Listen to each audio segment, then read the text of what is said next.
Bienvenue à chacun et à chacune pour ce nouveau rendez-vous autour du thème compétences en durabilité, une nécessité pour la fonction achat. Nous animons aujourd'hui ce webinaire en partenariat avec le cabinet de conseil Buy Your Way, spécialiste des achats responsables. Je suis Antoine, je travaille dans l'équipe marketing chez Ecolearn et j'assurerai la modération de ce webinaire. Nos deux intervenants pour ce rendez-vous, vous les connaissez peut-être déjà, seront Arnaud Herman du côté d'Ecolearn et Fanny Bénard, que nous avons la chance d'avoir avec nous aujourd'hui, directrice du cabinet Buy Your Way. Arnaud et Fanny, si cela vous convient, je vous laisse vous présenter en quelques mots, présenter aussi d'un côté Ecolearn et Buy Your Way. Très bien. Peut-être que je peux te laisser te présenter, Fanny, et je compléterai pour ma part.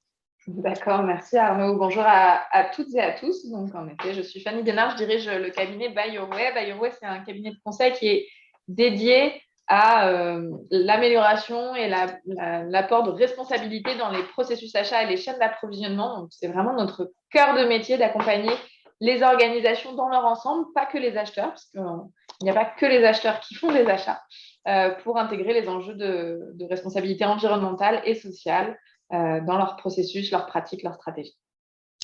Merci beaucoup, Fanny. Et pour ma part, je suis Arnaud Herman. Bonjour à toutes et à tous. Ravi de vous voir aujourd'hui ou de vous retrouver pour ceux qui sont familiers d'Ecolearn. Donc, pour ma part, j'ai fait toute une carrière en RSE. J'ai été en conseil chez EY pendant une dizaine d'années, puis en charge du développement durable pour le groupe Accor pendant 8 ans. Et cofondateur depuis 2 ans d'Ecolearn, qui est une entreprise à mission dédiée aux enjeux de formation aux thématiques du développement durable. Donc, nous proposons des formations, alors qu'on va vous présenter aujourd'hui celles qui couvrent la problématique des achats, mais nous proposons des formations qui gravitent autour de tous les métiers à vocation d'expliquer ce que la durabilité va changer et comment l'appréhender dans les différents contours de l'entreprise. Formation générale à la RSE, au sujet climat, et puis d'autres formations en préparation sur le marketing, la finance, l'engineering ou les métiers du RH. Un mot peut-être pour vous préciser la raison pour laquelle nous avons réuni nos compétences très complémentaires et collaboré pour préparer les formations dont nous allons vous parler aujourd'hui. C'est assez évident a priori, hein. Donc Ecolearn, acteur spécialisé de la formation, Buy Your Way, consultant spécialisé en achat. Ça nous tenait à cœur de créer assez rapidement une formation destinée au monde de l'achat et de l'approvisionnement, qui est un département dans les entreprises qui est de plus en plus exposé, on va en reparler juste après, Fanny, à ces questions d'intégration des enjeux de durabilité. L'association des compétences est évidente, donc nous sommes appuyés sur l'expertise de Buy Your Way que nous avons repris et ajouter une couche d'ingénierie pédagogique pour rendre l'expérience de formation la plus agréable, la plus pointue et la plus utile. Et c'est ce qu'on va précisément vous présenter. Peut-être Antoine, je te laisse présenter le déroulé de notre webinaire. Bien sûr, oui. Merci Arnaud. Au sommaire donc du webinaire d'aujourd'hui, nous aurons d'abord une présentation des achats, du contexte d'aujourd'hui, avec un focus sur la mise en œuvre d'une stratégie achat responsable. La mise en œuvre de telle stratégie requiert bien évidemment certaines compétences. Nous allons essayer d'éclairer ce besoin en compétences pour ensuite préciser quelles formations nous avons mises en place et quels sont leurs objectifs pour pouvoir acquérir ces compétences. Il y aura un focus un peu plus spécifique dans un 5e temps sur le format sur mesure que nous proposons aux entreprises. Et comme d'habitude, nous terminerons avec un temps de questions-réponses. Durant tout le webinaire, j'assurerai la modération du chat. N'hésitez pas à partager vos questions et je m'assurerai de les classer et de les partager ensuite à Fanny et à Arnaud durant le dernier temps de Q&R à la fin. Nous pouvons commencer. Alors pour commencer et pour comprendre aussi pourquoi c'est si important aujourd'hui d'apporter justement de nouvelles connaissances et de nouveaux savoir-faire aux acheteurs, je pense que c'était important de revenir sur le contexte et l'évolution de la fonction achat. On a une fonction achat qui naît de façon très formelle avec des directions achats dans les années 90, notamment dans les plus grandes entreprises et notamment industrielles, où on est sur un contexte de mondialisation, un contexte de concurrence exacerbée. On va avoir besoin de sécuriser, d'assurer tout ce qui rentre dans l'entreprise pour la faire fonctionner. on passe d'un pilotage en chiffre d'affaires à un pilotage de marge. Et donc, on a des acheteurs qu'on va former à sécuriser, notamment sécuriser la marge, donc avec une vision très économique de la fonction achat. Et puis, on voit une évolution.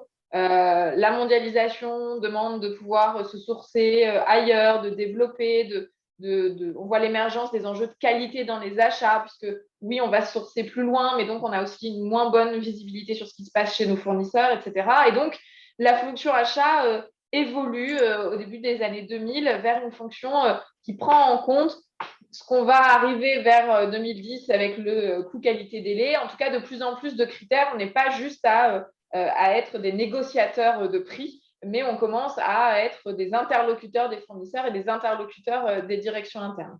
Et puis arrive vraiment ce qu'on appelle le QCD, qualité-coût-délai, qui est vraiment ce qui va driver les acheteurs et qui les drive encore aujourd'hui, puisqu'on va avoir besoin de sécuriser nos approvisionnements, mais aussi d'avoir une démarche plus partenariale, de mieux connaître son parc fournisseur, de commencer à l'évaluer sur un certain nombre de sujets, notamment des sujets de qualité.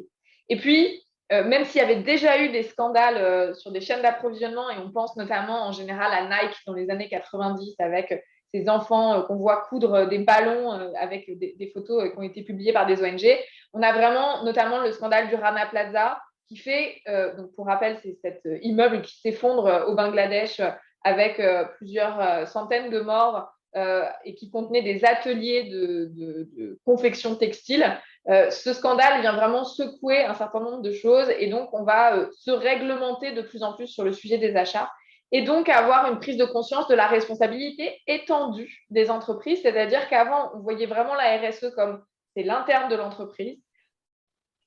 On avait des démarches de philanthropie avec des fondations, etc. Et c'est ce qu'on voyait comme l'externe de l'entreprise. Maintenant, on se rend compte que nos décisions d'achat ont un impact sur l'environnement, ont un impact sur les personnes et que tout ça se réglemente. Et donc, les grosses entreprises notamment, mais les plus petites entreprises aujourd'hui sont soumises au fait de devoir évaluer leur chaîne d'approvisionnement environnementalement, socialement. Et donc, les acheteurs doivent ajouter une nouvelle corde à leur arc. C'est-à-dire qu'avant, on négociait des prix, puis on avait une démarche de sourcing d'innovation et de sourcing de fournisseurs, puis de relations partenariales avec les fournisseurs. Aujourd'hui, on doit ajouter cette corde de la responsabilité à l'arc des nombreuses compétences qu'on demande aux acheteurs d'avoir.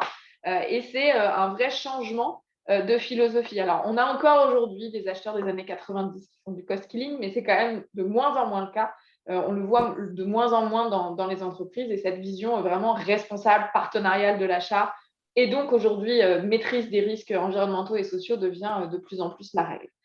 Ça demande aussi d'avoir des acheteurs forcément qui sont formés différemment et qui ont des compétences différentes. Et ça, on voit une évolution qui est plutôt, je trouve, moi, lente dans les formations achats initiales sur ce sujet des achats responsables et qui demande donc aujourd'hui d'être renforcée. Et on fait énormément de formation, d'acculturation, mais on a besoin de ça aujourd'hui, d'avoir des acheteurs qui connaissent ces enjeux-là et d'avoir des directeurs achats et des managers achats qui connaissent la façon dont on doit faire des achats responsables.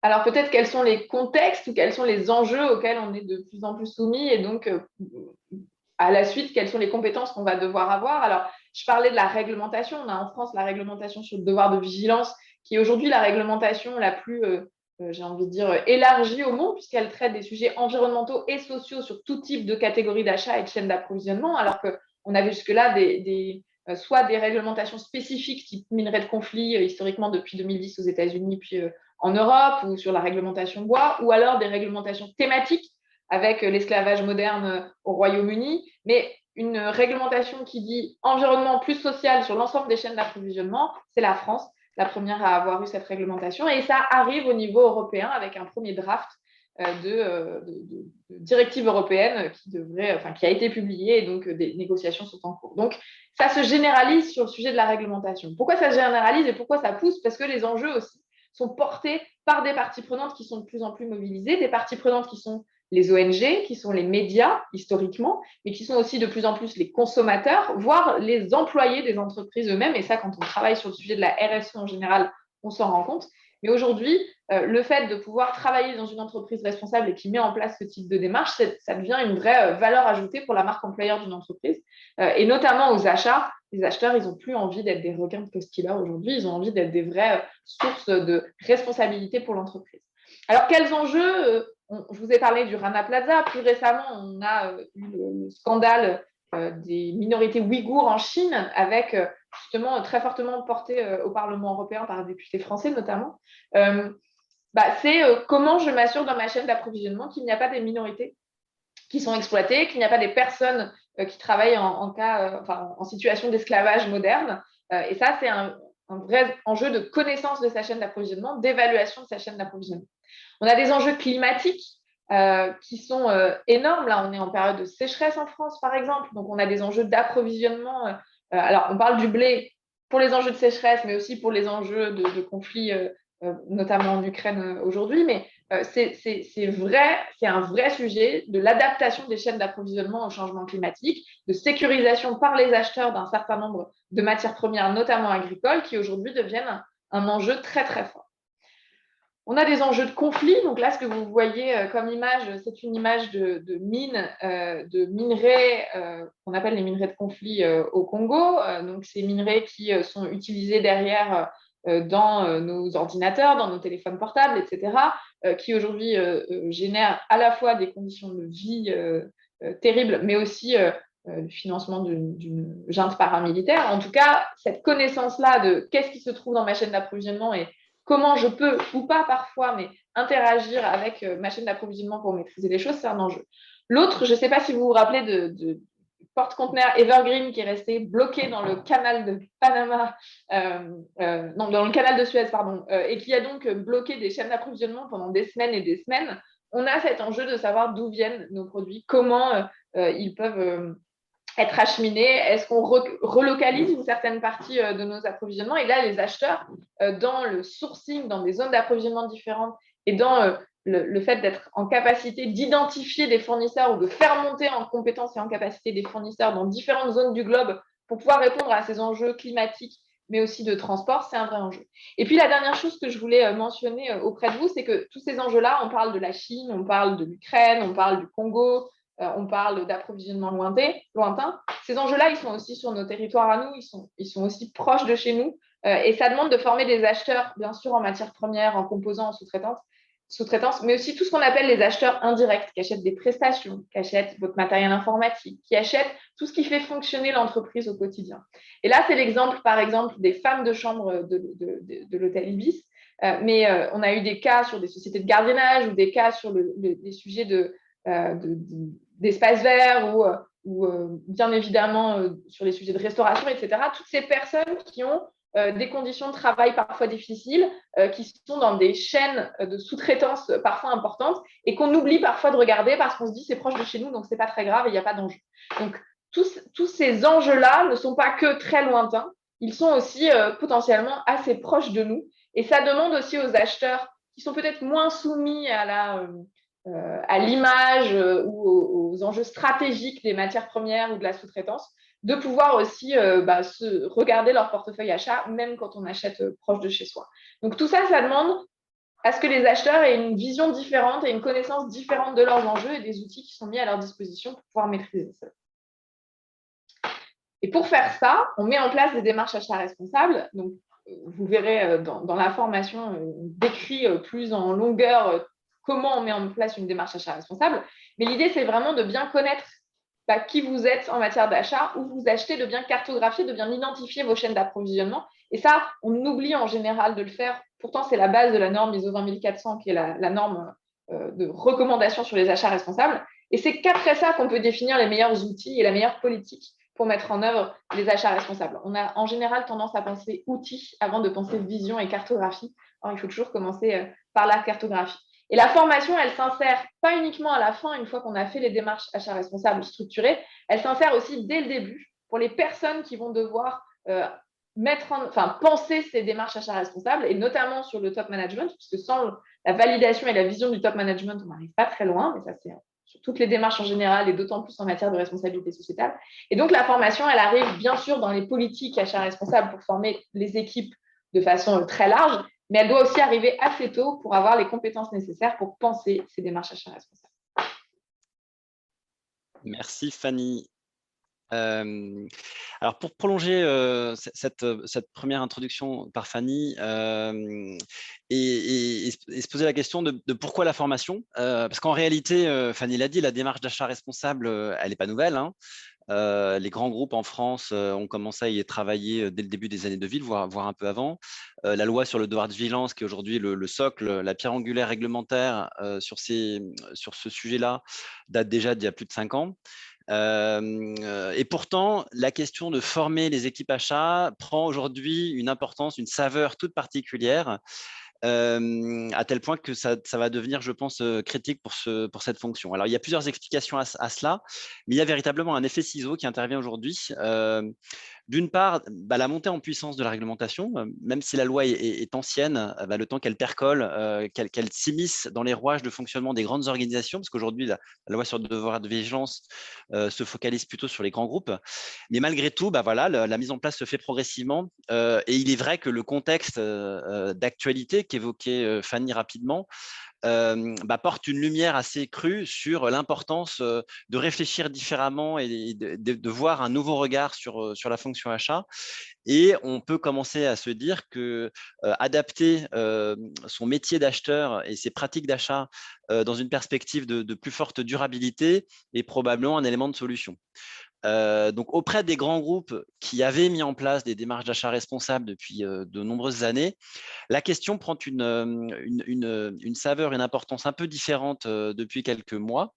Et puis, il y a un deuxième effet ciseau, c'est que cette démarche d'achat responsable, elle ruisselle et elle commence à irriguer tous les niveaux, tous les rangs de fournisseurs et à rentrer dans des organisations de taille plus petite qui, elles, n'étaient pas soumises à la réglementation, mais qui se trouvent contraintes ou requises par leurs fournisseurs, leurs donneurs d'ordre, de déployer aussi par ricochet des pratiques d'achat responsable. Donc, on arrive à un moment, un peu un tournant dans l'histoire, je pense, où la pratique d'achat responsable est amenée à se généraliser.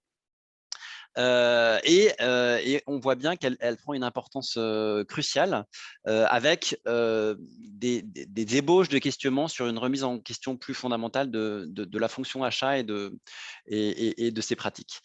Et le point commun à toute cette réflexion, c'est la nécessité de former les équipes achats. On est face à des évolutions qui sont très structurelles, qui sont probablement assez profondes dans la mentalité, dans les pratiques, dans la philosophie même de l'approvisionnement par les entreprises. Et ça ne peut pas être balayé d'une simple couche de communication ou de transmission de consignes.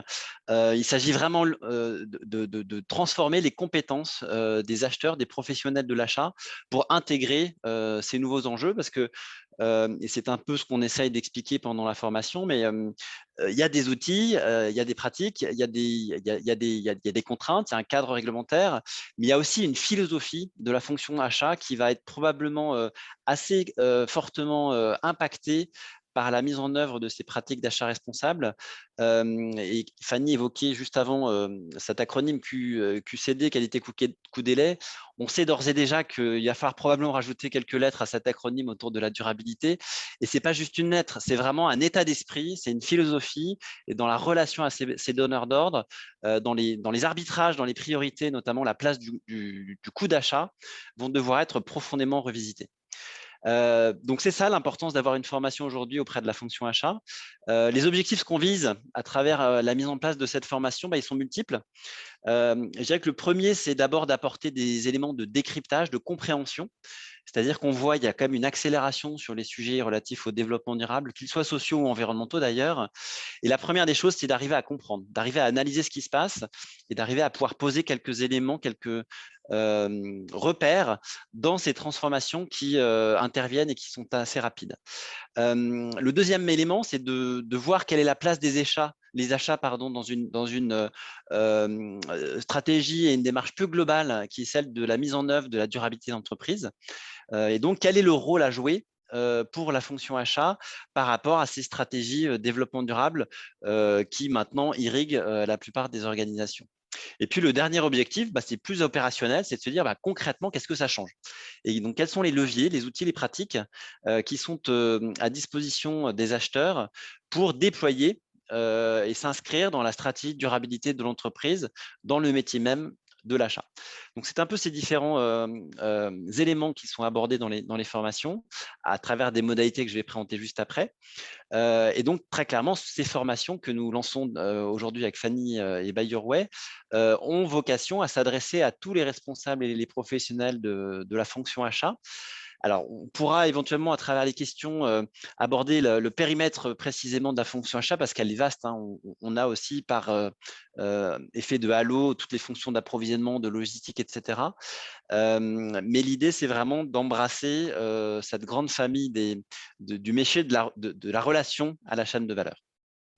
Alors maintenant, rentrons dans la description des deux formations, parce qu'en réalité, ce sont deux formations que nous vous proposons autour des métiers d'achat durable.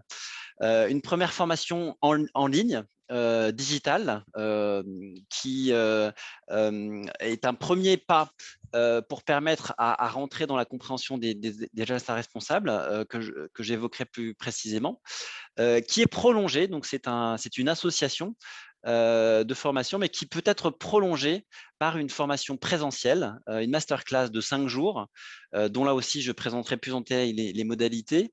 Et l'objectif étant d'avoir un binôme, c'est-à-dire que la formation digitale s'adresse aux acheteurs en général et aux personnes qui sont amenées à jouer un rôle plus particulier dans le déploiement d'une démarche d'achat responsable dans l'entreprise. Ça peut être bien sûr le responsable, mais aussi les relais qui sont chargés de transmettre ces consignes et ces nouvelles pratiques. Alors que la masterclass vise vraiment de former la personne qui sera responsable, directeur des achats durables dans l'entreprise et donc d'avoir encore plus de recul, encore plus de compréhension et accès à avoir des bonnes pratiques accessoirement sur ce métier d'achat durable. Alors, pour entrer dans une chose que je précise d'ores et déjà, c'est que donc en termes de modalités de financement, ce sera probablement une question que vous nous poserez, mais on peut proposer toutes les modalités de financement traditionnelles, le CPF, les OPCO, les financements Pôle emploi, etc. Et puis, ces formations délivrent un diplôme délivré par Ecolor. Alors, pour commencer sur la formation en ligne, quelques éléments pour expliciter la pédagogie que nous mettons en œuvre dans nos formations distancielles, donc de format e-learning, et qui sont reproduits dans toutes les formations EcoLearn que vous pouvez suivre. Donc, pour ceux qui ont eu l'occasion de suivre déjà une première expérience de formation EcoLearn en ligne, vous retrouverez dans cette formation achat durable les mêmes grands principes qui sont alors schématiquement au nombre de 3. Le premier principe, c'est d'avoir conscience qu'on s'adresse à des professionnels d'entreprise et donc qui ont des contraintes de temps notamment. Et donc, on conçoit des formations modulaires qui peuvent cohabiter avec votre vie professionnelle et vos contraintes d'agenda. Donc, le principe, c'est qu'on a découpé la formation en petits modules. Un module, c'est une vingtaine de minutes, mais qui peut se lire à plusieurs niveaux. C'est ce qu'on appelle l'apprentissage adaptatif, c'est-à-dire que vous avez dans ce module d'une vingtaine de minutes un parcours en lecture directe, donc qui prend 20 minutes, mais également la capacité à prolonger l'expérience de formation à travers des liens complémentaires, des informations additionnelles qui sont balisées par un schéma de navigation différent, un code couleur différent, et qui vous permettent, selon vos envies, selon votre curiosité, selon vos centres d'intérêt, d'aller plus loin et d'approfondir jusqu'à accéder à des documents très fournis qui peuvent être redirigés vers l'extérieur de la plateforme de formation, des vidéos, des articles, d'aller très, très, très loin dans la compréhension. Et donc, un même module, selon votre temps et selon votre intérêt, dure entre 20 et plus d'1 heure et demie. Et on associe ensuite une juxtaposition de modules pour écrire un parcours de formation organisé autour de grands chapitres, ce qu'on appelle des leçons, que je vous présenterai juste après. Le deuxième principe, c'est en bon français du social learning, c'est-à-dire que certes, vous êtes devant un écran, vous êtes chez vous, vous êtes loin, mais on ne vous laisse pas seul. Donc, d'une part, vous serez dans un groupe vous serez dans une promotion numérique de personnes qui vont partager le même rythme et la même expérience de formation au même moment. Et puis, il y aura des interactions qui seront prévues, tant synchrones qu'asynchrones, entre nous, Ecolearn, et vous.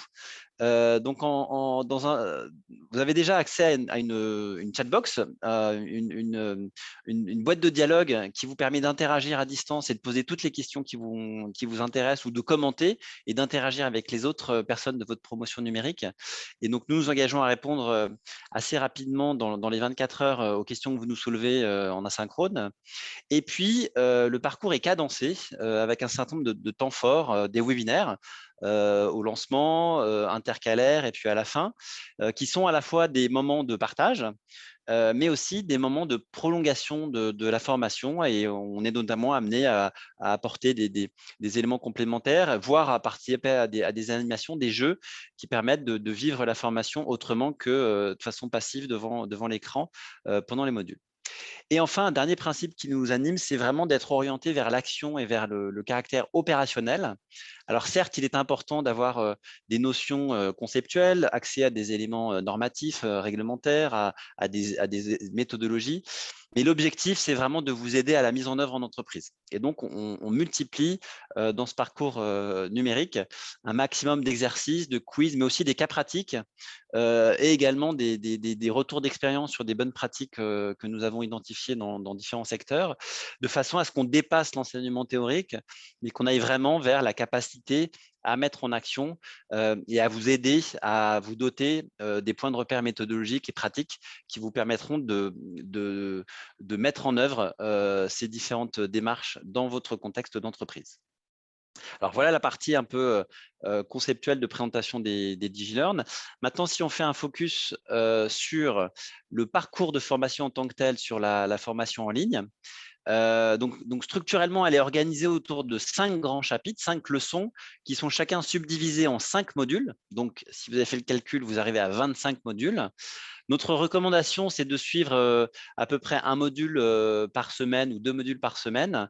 Et donc, nous vous proposons 3 mois pour accomplir la totalité du parcours, et nous jalonnons ces 3 mois avec ces webinaires dont je vous ai parlé. Alors, vous avez quelques sessions. Alors, l'idée, c'est de reproduire ces sessions régulièrement. Donc là, il y en a une prévue en juillet, une prochaine en octobre, et puis il y en aura bien évidemment d'autres en 2023. Alors, comment s'organisent ces 5 grandes leçons? Et ben, ma foi, ça reprend assez précisément ce que Fanny a présenté en introduction. On commence par une première leçon qui est une introduction, évidemment, une plongée dans le monde des achats durables, en explicitant déjà quelle est cette histoire que Fanny a résumée rapidement du monde des achats, quel était l'impact de la globalisation sur les enjeux sociaux et environnementaux dans les chaînes de valeur, et en quoi ça a généré de nouveaux risques qui ont des répercussions parfois phénoménales sur les entreprises donneurs d'ordre, alors même que ce sont des entreprises qui sont indépendantes, mais fournisseurs de ces donneurs d'ordre. On a ensuite une plongée dans les grands cadres réglementaires et normatifs qui existent aujourd'hui dans le monde au sujet des achats responsables. Donc, bien sûr, la loi française sur le devoir de vigilance, ces petites sœurs qui commencent à essaimer un peu partout, dont en Allemagne, leurs cousins, on va dire, anglo-saxons, qui sont plutôt sur les Modern Slavery Act, qui est une approche un peu différente que l'Angleterre et d'autres pays anglo-saxons ont déployé. Et puis, bien évidemment, la future réglementation européenne qu'a évoquée Fanny, la directive sur la due diligence en Europe.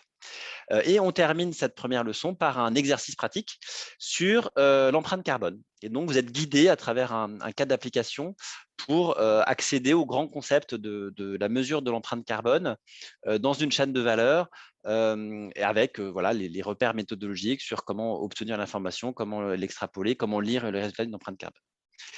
La deuxième leçon donne un peu le cadre de fixation d'une stratégie d'achat durable pour une entreprise.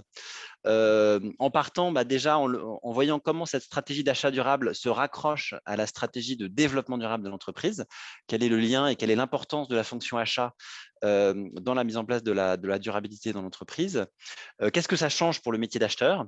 Quelles sont les conséquences? Quelles sont les pratiques, même les états d'esprit différents? Et puis après, concrètement, quels sont les différents jalons, les différents points de passage pour poser une stratégie durable et comment elle peut se concrétiser dans une charte ou dans une politique avec quelques exemples qui vous sont proposés. Et donc, cette deuxième leçon se termine par un exercice, encore une fois, autour de la norme ISO de référence sur les achats responsables, qui est l'ISO 20400. Et donc, à travers cet exercice, vous apprenez à découvrir les grands repères de la norme 20400 et, si vous êtes intéressé, à pouvoir vous l'approprier dans la démarche de votre entreprise. La troisième leçon se focalise sur une approche par les risques, ce qui est très voisin de ce qui est demandé par la loi sur le devoir de vigilance et la future loi sur la due diligence européenne. Et donc, on prend par le menu les différents points de passage de la mise en place d'une démarche de gestion des risques sociaux, environnementaux dans sa chaîne de valeur. Donc, la cartographie, comme l'évoquait Fanny, qui est évidemment le premier moment. Tous les éléments de contrôle, donc l'audit fournisseur, comment ça se passe, quelles sont les méthodes, quelles sont les pratiques, quelles sont les normes, quels sont les points d'attention, quels sont les cas récurrents de non-conformité qu'on peut détecter. Les contrôles à distance, qui sont les acteurs, type EcoVadis, en quoi ça consiste, quelles sont les limites, quels sont les cas d'application. Ensuite, ça se prolonge par toutes les modalités de déploiement, de suivi, de reporting, toutes les lignes de remontée d'informations qu'on doit mettre en place pour déployer et suivre la mise en œuvre de ces démarches d'achat durable et de contrôle fournisseur. Et puis, on a un module qui est consacré à un peu toute la galaxie des outils, des clauses, des critères qu'on peut déployer et qui sont à connecter, à rapprocher avec les outils et processus habituels de la fonction achat, mais avec cette particularité qu'il couvre les sujets sociaux et environnementaux. Et donc, comme tous les autres leçons, celle-ci se termine par un exercice où vous allez par vous-même expérimenter la réalisation d'une cartographie des risques fournisseurs sur les enjeux sociaux et environnementaux. La quatrième leçon, quant à elle, se focalise plutôt sur l'enjeu de l'opportunité du levier qu'offre la chaîne de valeur et les fournisseurs pour améliorer la durabilité, la performance durable de l'entreprise dans ses services et dans ses produits. Et donc, on va naviguer à travers des concepts comme l'éco-conception. Et vous avez un module qui est consacré à présenter le principe d'analyse de cycle de vie et les grands enjeux de l'éco-conception. Un autre module qui va vous permettre de décrypter tous les labels et tous les critères de performance qui peuvent exister à travers le monde sur les grandes familles de produits et de services d'ailleurs, qui peuvent exister et savoir comment ces critères peuvent être utiles pour les réintégrer dans vos cahiers des charges. On va avoir un module qui va se consacrer sur les enjeux de coopération dans la chaîne de valeur, que ce soit en one-to-one entre un client et son fournisseur, voire de façon plus systématique dans une filière, et avec beaucoup d'illustrations et d'explications sur quelles sont les clés de succès d'une telle coopération. Et puis, cette leçon se termine par une animation, un jeu qui vous permet de développer votre aptitude à détecter les grands enjeux, les grands risques sociaux, environnementaux qui peuvent exister dans diverses filières, divers secteurs d'activité et leurs chaînes de valeur. Et enfin, la cinquième leçon va plutôt se focaliser sur les enjeux plutôt de comportementaux, d'une part, et puis une perspective, une ouverture d'autre part. Donc, on a un premier module qui se pose la question de la conduite du changement. Donc, qu'est-ce que ça change et quelles sont les étapes pour accompagner la transformation de l'équipe achat et des équipes achats par rapport à cette nécessité d'intégrer une nouvelle façon de réaliser la pratique achat. On se pose également la question du lien entre la fonction achat et ses fournisseurs. Et donc, quelle est la nouvelle, le nouvel état d'esprit, la nouvelle dynamique à mettre en œuvre entre un donneur d'ordre et ses fournisseurs, avec des questions notamment de capacité d'influence entre un gros donneur d'ordre et un fournisseur de taille plus petite. On se pose enfin la question du lien entre la fonction achat et le marketing. Donc, comment alimenter une discussion, une communication entre le client final, que ce soit en B2C ou en B2B, et la fonction achat, et quelles sont les grandes pratiques. Et puis, on va même jusqu'à poser la question du greenwashing, parce que les achats peuvent être aussi impliqués dans des enjeux de greenwashing.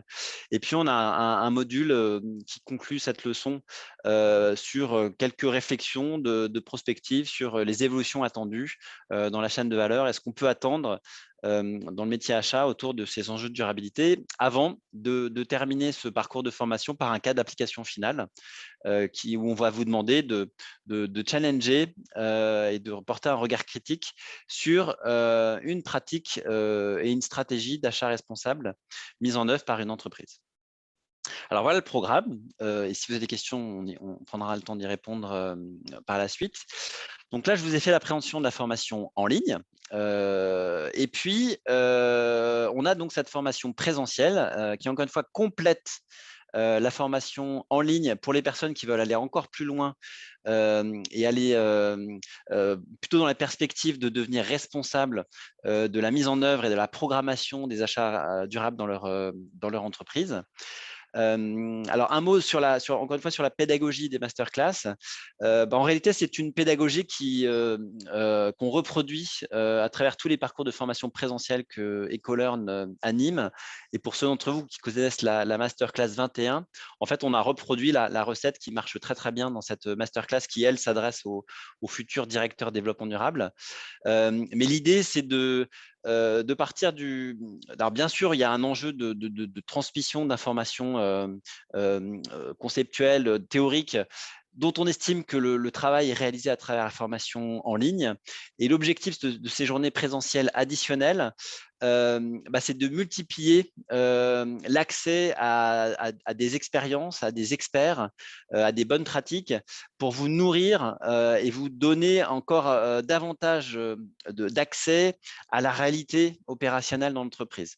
Donc concrètement, ce sont des journées où on va démultiplier le nombre d'intervenants qui sont soit des experts qui vont témoigner d'une problématique bien particulière, soit des grands témoins de la société civile issus des pouvoirs publics qui vont apporter un prisme de lecture complémentaire. Et puis, bien sûr, des gens qui viennent de l'entreprise ou du conseil, mais qui sont là pour porter un témoignage sur comment ça se passe concrètement, quelles sont les étapes, les écueils aussi, dans l'optique d'avoir une présentation sans langue de bois, de dire, voilà, il y a ce qui marche bien, puis il y a toutes les difficultés, et voilà comment on a réussi à les surmonter progressivement. Donc, on a un temps très, très important consacré à ces points de vue divers. Le présentiel nous permet aussi de prolonger la compréhension des méthodes clés. Et vous allez le voir dans le programme juste après. L'objectif, c'est de se donner encore plus de temps d'aller dans les outils fondamentaux. Et d'avoir l'occasion de pratiquer. Donc, c'est à la fois un renforcement de la compréhension de ces outils et puis la capacité à les expérimenter par soi-même. Et puis, il y a tout l'intérêt dans une dynamique de groupe d'avoir des travaux en commun, des discussions tous ensemble. Donc voilà comment les principes autour desquels on articule cette journée de formation. Alors, un mot, donc ces journées cette masterclass s'échelonne sur 5 jours, mais en réalité qui sont 2 jours plus 3 jours. On a jugé utile déjà pour vous permettre de vous libérer plus facilement et de ne pas empiéter trop sur vos temps d'activité, de couper en deux la formation avec à peu près 15 jours d'intervalle. Et puis, ça permet de glisser entre les deux un petit travail à la maison qui est un fil rouge et qu'on corrige évidemment quand on vous retrouve lors de la deuxième partie. Alors, le programme de ces 5 journées. Alors, bien sûr, vous allez revoir beaucoup des choses qu'on évoque avant, mais l'objectif, c'est évidemment de l'approfondissement. Donc, la première journée est consacrée, alors bien sûr, à un tour de table introductif pour que tout le monde se présente. Une introduction pour rappeler à quel point le métier d'achat évolue et comment le contexte actuel renforce la nécessité de revoir l'approche des achats et comment la durabilité est une axe de solution. Donc, on se propose d'avoir des représentants de fédérations ou de l'Observatoire des achats responsables qui puissent porter ce message. Un rappel rapide par Buy Your Way des grandes étapes de la mise en œuvre d'une stratégie d'achat durable pour ceux qui auraient des questions complémentaires qui n'auraient pas été posées pendant la formation en ligne. Et puis surtout un premier témoignage d'entreprise, une bonne pratique assez mature, voilà, pour vous donner un peu à rêver ou à vous inspirer sur que font les acteurs les plus avancés et jusqu'où sont-ils allés et voilà, avoir accès à toutes ces étapes. La première après-midi est consacrée à un focus sur la cartographie, parce que c'est vraiment un élément fondamental, indispensable. Et là, c'est vraiment une plongée méthodologique extrêmement poussée sur les outils, les bases de données, comment on gère la granulométrie, la granularité de la cartographie par secteur d'activité, par pays, par thématique. Quelles sont toutes les problématiques auxquelles on est confronté pour la mettre à jour. Et vous frottez à la réalité, donc vous donnez la main sur un cas réel pour vous permettre de vous exercer. La deuxième journée, dans sa matinée, se focalise sur le sujet de l'audit, qui est extrêmement important, comme vous le savez, donc l'audit terrain. Et là, l'idée, c'est de faire intervenir un auditeur, SA 8000 ou environnemental, dont c'est le métier, qui fait ça à longueur de temps, et qui va vous décrypter la méthode d'audit. Donc, quels sont les référentiels, comment on construit un planning d'audit, quels sont les critères d'audit qu'on a l'habitude de vérifier, quelles sont les preuves qu'on va demander, quels sont les points d'attention qu'on doit avoir à l'esprit quand on va visiter le site, quels sont tous les trucs et astuces pour éviter de se faire fourvoyer et de voir ce qui est important, quels sont les points d'audit classiques qu'on remonte, comment on assure un suivi d'audit, etc., etc. Donc vraiment quelque chose de très opérationnel. Alors vous ne serez pas auditeur vous-même en sortant de cette demi-journée, mais vous aurez quand même une compréhension très très fine de toute la subtilité de mener des audits fournisseurs socio-environnementaux auprès de votre chaîne de valeur. Et l'après-midi est consacré au contrôle à distance. D'une part, donc avec un témoignage d'Ecovadis qui va décrypter par le menu leur méthode, leur fonctionnement, et puis éventuellement les évolutions qu'on peut attendre dans les contrôles à distance, parce que y a un équilibre à trouver entre le présentiel et le distanciel, ne serait-ce qu'un équilibre économique. Et puis, un second témoignage d'entreprise qui, cette fois-ci, portera sur le plan de vigilance. Alors, c'est un cas français, mais on s'adresse a priori, la masterclass étant à Paris, à un public plutôt francophone. Et donc, une grande entreprise viendra présenter son plan de vigilance en décryptant par le menu toutes les différentes étapes qu'elle a suivies pour construire ce plan de vigilance et quel premier retour d'expérience elle peut en faire. Donc là, on se quittera pour quelques jours et on vous donnera un petit travail à la maison qui consistera à faire une revue critique d'un plan de vigilance. Donc, vous serez contraint enfin, en tout cas, convié à réfléchir aux limites, enfin, aux points positifs et négatifs d'un plan de vigilance. Quand on se retrouvera quelques jours après, donc on fera le projet de cet exercice. Et puis, je vais essayer d'aller un peu plus vite parce que je vois que le temps file et je vais garder du temps pour les questions-réponses. Mais le jour 3 sera consacré donc le matin dans la question des outils et process. Donc, on fera une plongée beaucoup plus approfondie dans les différents outils accessibles par les métiers achats autour de cette démarche d'achat durable, avec le point de vue d'un juriste aussi sur les aspects réglementaires et de compliance. Et l'après-midi sera focalisé plutôt sur les aspects d'amélioration de la performance. Donc, un témoignage d'entreprise sur la mise en œuvre de l'éco-conception avec une dynamique tresse d'interaction avec les acheteurs et l'enjeu d'approvisionnement responsable. Et puis, probablement aussi une présentation et une plongée un peu plus approfondie dans les labels et les différents standards qui existent et qui peuvent guider aussi les fonctions achats. Le matin du 4e jour sera focalisé sur la notion de coopération filière, avec beaucoup d'exemples dans des secteurs d'activité différents, donc l'agriculture, la cosmétique, le packaging, etc., etc. Donc, qu'est-ce qui existe et quels sont les freins et les leviers qui existent quand on décide d'agir en matière de coopération. Et l'après-midi sera consacré plutôt sur les enjeux de conduite du changement, avec là aussi un témoignage d'entreprise sur comment on crée la dynamique dans une fonction achat pour basculer dans ce nouvel état d'esprit. Et puis, cette question centrale du coût d'achat. Donc, comment on réconcilie une démarche d'achat durable avec le critère fondamental aujourd'hui de la fonction achat qui est l'optimisation du coût. Donc, quelles sont les difficultés que ça pose et quelles sont les solutions qui ont pu être trouvées par les entreprises les plus matures. Et on terminera cette matinée par un petit échange convivial autour d'un verre, avant de conclure la formation par le matin, beaucoup d'ouverture d'esprit, donc des témoignages divers pour essayer de se projeter sur l'avenir des achats durables. Et l'après-midi, un exercice en groupe qui viendra clôturer et permettre d'asseoir une notation, parce que comme toute formation diplômante, il nous faut une note, donc ce sera une note de groupe. Et l'exercice consistera à, sur un cas fictif, ébaucher une stratégie d'achat durable. Alors, je vais accélérer peut-être pour laisser du temps aux questions. Donc, bon, tout ça est accompagné par des outils. Alors, je ne vais pas rentrer dans les détails, mais voilà, vous êtes guidé pendant toute la présence avec un fil conducteur qu'on vous transmet dans lequel vous trouvez toutes les questions, les documents, le trombinoscope, etc. Vous avez aussi accès en page suivante à la communauté des Ecolearn, des anciens Ecolearn. Donc ça, c'est un point important, c'est-à-dire que, et ça, c'est valable pour les formations distancielles et présentielles. Mais Ecolearn a une communauté d'anciens qui grandit très, très vite. On compte déjà à peu près 1000 personnes qui sont passées par nos formations. Et la particularité de ces alumni, c'est qu'ils proviennent de tous les métiers. Ce n'est pas une communauté de professionnels du département RSE, c'est une communauté de professionnels qui ont tous envie de faire de la RSE, que ce soit issus des filières marketing, achat, finance ou autres. Tout secteur d'activité, toute taille d'entreprise qui mêle à la fois des praticiens en entreprise que des personnes du conseil. Et c'est une communauté qu'on anime à travers notamment un canal, enfin un Slack, dans lequel vous allez pouvoir en fait prolonger l'expérience de formation et continuer à interagir. Et il y a notamment un canal dédié au sujet achat au sein de notre Slack qui réunit voilà, ce millier de personnes.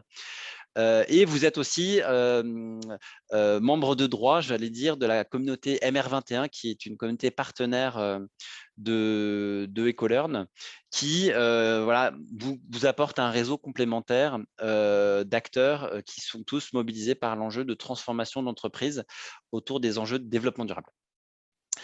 Un mot sur les formations en entreprise. Alors, je vais être bref aussi pour laisser le temps aux questions. Mais Ecolearn propose aussi des formations en entreprise. Le principe, c'est vraiment de faire du sur-mesure. Donc, on vient piocher dans les contenus qui sont déjà existants, qui sont précisément ceux que j'ai présentés, les contenus en ligne, et on les complète et on les adapte pour les formations. Propre à l'entreprise pour coller aux pratiques et à la démarche suivie par l'entreprise.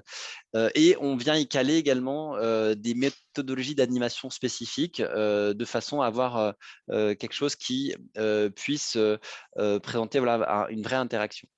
Donc, c'est une formule qu'on a déjà testée avec notre client de lancement qui est à Raymond, un acteur de l'automobile basé à Grenoble, pour lequel on a déjà formé tout le réseau des relais achats durables. Et on est en train de préparer la formation de tous les acheteurs et aussi la formation, enfin l'acculturation des donneurs, enfin des fournisseurs, en leur transmettant un petit module d'acculturation pour expliquer en quoi c'est important et ce que fait Arémon. Et donc, on est à votre disposition pour répondre aux questions que vous pourriez avoir au programme que vous souhaiteriez monter de formation de vos équipes achats. Voilà, désolé, j'étais un peu long. Fanny, est-ce que tu veux porter le mot de la fin avant que nous basculions sur les questions? Oui, alors on va aller très vite parce que je pense que l'intérêt c'est de répondre aux questions, mais je voulais juste vous montrer l'évolution. Donc, tous les ans, avec l'Observatoire des achats responsables, on publie un baromètre. Donc là, c'est celui de 2022 sur les pratiques achats responsables des entreprises françaises. Et on voit que le sujet du manque d'expertise interne est un sujet qui ressort comme un des freins majeurs à la mise en œuvre d'une démarche achat responsable. En 2022, c'était 42% des répondants qui disaient que c'était un frein à la mise en œuvre d'une démarche achat responsable concrète, et donc d'où l'importance de former les équipes sur ces sujets-là. Super, merci beaucoup Arnaud, merci beaucoup Fanny. Nous ouvrons donc maintenant le temps de questions et réponses. Vous avez vu ces questions défiler dans le chat. S'il y a vraiment des sujets sur lesquels vous souhaitez revenir, n'hésitez pas à le faire. Je pense que les premières questions vont concerner directement le contenu des formations. La première était sur le scope potentiellement international des formations, ou bien en ligne, ou bien en présentiel. Alors, je peux apporter un premier élément de réponse, et Fanny, si tu veux compléter. Donc, on avait clairement en tête de concevoir une formation qui puisse s'inscrire dans une perspective internationale. Et donc, quand on fait un panorama réglementaire et quand on dessine les enjeux de chaînes de valeur, c'est vraiment dans une vision internationale, sachant que les chaînes de valeur sont aujourd'hui la plupart du temps internationales. En revanche, il est vrai que quand on fait des focus réglementaires, on va le faire à l'échelle européenne et surtout française. La loi sur devoir de vigilance est quand même assez présente dans la formation, même si ce n'est pas la pierre angulaire. Mais je dirais que on est vraiment dans une perspective internationale. Et autre précision, ce que je n'ai pas dit, c'est que la formation en ligne existe en français et en anglais. Je ne sais pas si Fanny, tu veux… L'idée, c'est vraiment, de toute façon, même si en effet, le focus qui est fait sur la loi sur le devoir de vigilance est une loi française, mais elle va, les principes du devoir de vigilance datent des années 2010 et des lignes directrices de l'OCDE et de l'ONU. C'est ce qu'on voit dans la loi française, c'est ce qu'on voit dans toutes les lois, même à l'international, dans la méthodologie. Donc, même si le focus est français, la méthode de la loi sur le devoir de vigilance française s'applique sur toutes les notions d'achat responsable et de devoir de vigilance. Et on se base aussi sur la norme internationale ISO 20400, qui est la norme, comme je l'ai dit, internationale sur le sujet des achats responsables. Donc, elle est valable pour n'importe quelle entreprise internationale. Très bien, merci. Maintenant, sur quelques thèmes spécifiques qui sont revenus dans le chat, je vous fais un petit paquet, vous y répondez point par point si vous le souhaitez. La première concerne l'intégration des questions de biodiversité dans la formation et l'évaluation des questions de compensation, ce qu'on appelle les achats de compensation. Il y a aussi eu des questions sur la notion d'éco-conception et jusqu'à quel point elle est creusée, de même pour l'analyse de cycle de vie. Alors, dans l'ordre, la biodiversité, elle est évoquée. On parle notamment des limites planétaires à un moment, qui est un point de repère scientifique fondamental sur les enjeux environnementaux. Mais pour être tout à fait franc, elle est plus évoquée que traitée. Pour une raison simple, c'est que on a une contrainte de temps. On sait très bien qu'on ne pouvait pas concevoir une formation destinée aux achats qui soit trop longue. Donc, on a dû faire des arbitrages. Et il faut reconnaître que voilà, le sujet de biodiversité n'est pas développé dans cette formation. En revanche, pour ceux que ça intéresse, nous avons d'autres formations qui en parlent beaucoup plus longuement. Sur les achats de compensation, là encore, c'est un achat extrêmement spécifique. Alors, j'imagine qu'on parle par exemple des achats de crédit carbone ou de crédit biodiversité aussi, tel qu'il se généralise. Donc là aussi, de façon très franche, on n'aborde pas précisément ce sujet-là dans nos modules.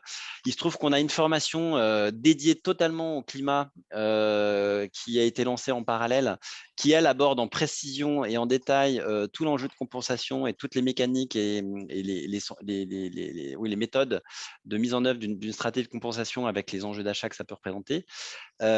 Mais on a fait le parti de ne pas se focaliser sur ces thématiques en particulier, ni même, si c'est une question qui se pose pour certains d'entre vous, c'est une formation qui est transsectorielle, c'est-à-dire qu'elle n'est pas connotée d'un secteur d'activité particulier. Tous les exemples qu'on prend sont issus de différents secteurs d'activité.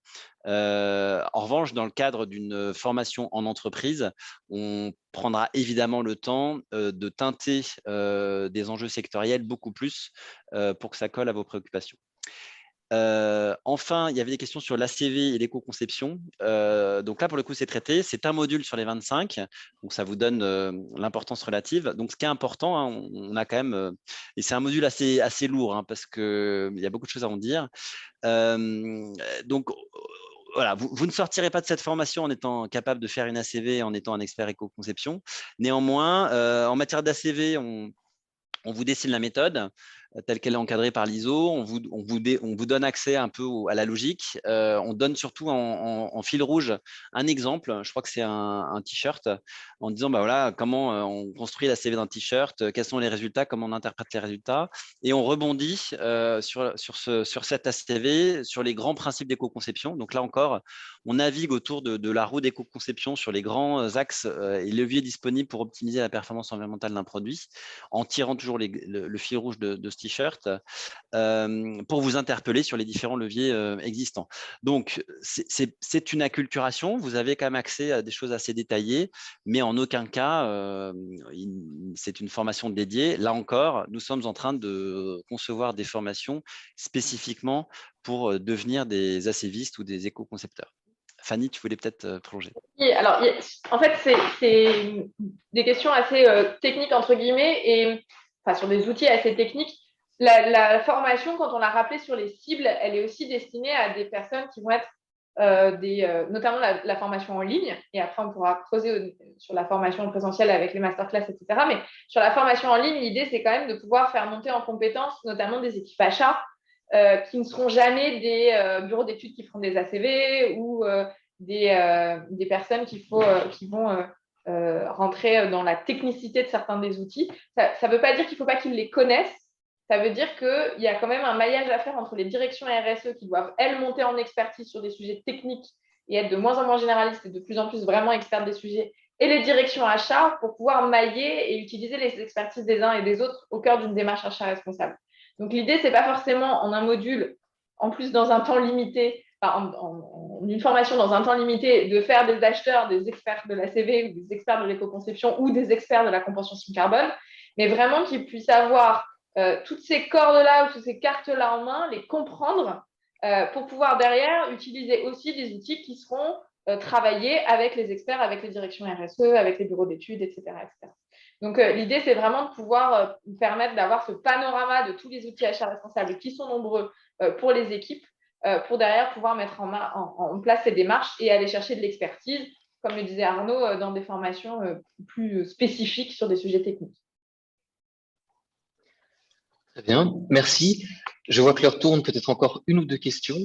Il y a une question qui est revenue sur le traitement des sujets durables par les grands groupes versus les petites entreprises, qui disait que aujourd'hui, pour les grands groupes, les questions de RSE et notamment d'achat responsable s'imposent du point de vue réglementaire. Néanmoins, pour les PME, PMI, c'est encore des logiques de prix qui vont être déterminantes dans le choix du fournisseur. Par conséquent, est-ce que là, la RSE n'est pas d'abord vue clairement comme une contrainte au lieu d'une opportunité? Alors, peut-être je vais apporter quelques réponses. Alors, je ne suis pas tout à fait d'accord, puisqu'on voit, nous, une évolution.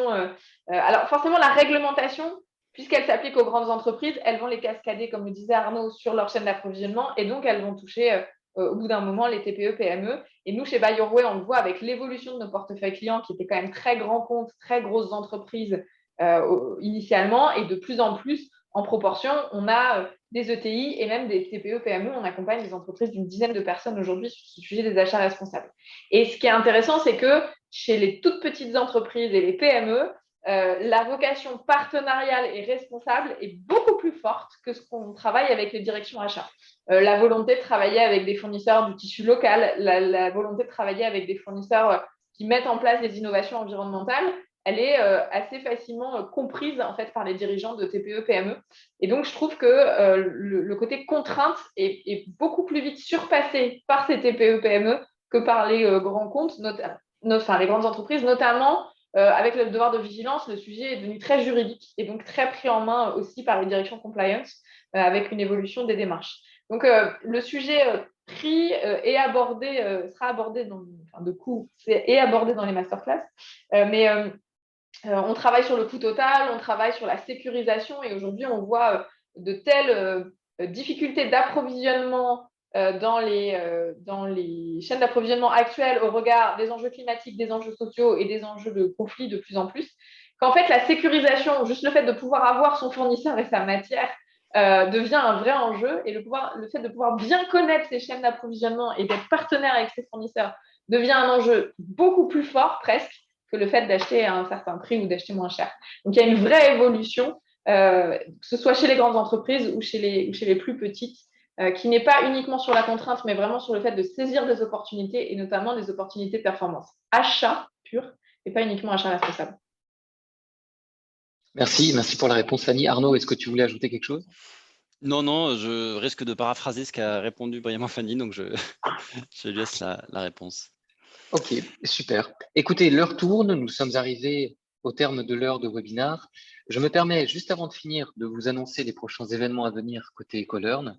Nous organiserons mardi 31 mai un webinaire thématique durable autour de l'enjeu de compétences durables de manière plus transverse pour la transformation des entreprises.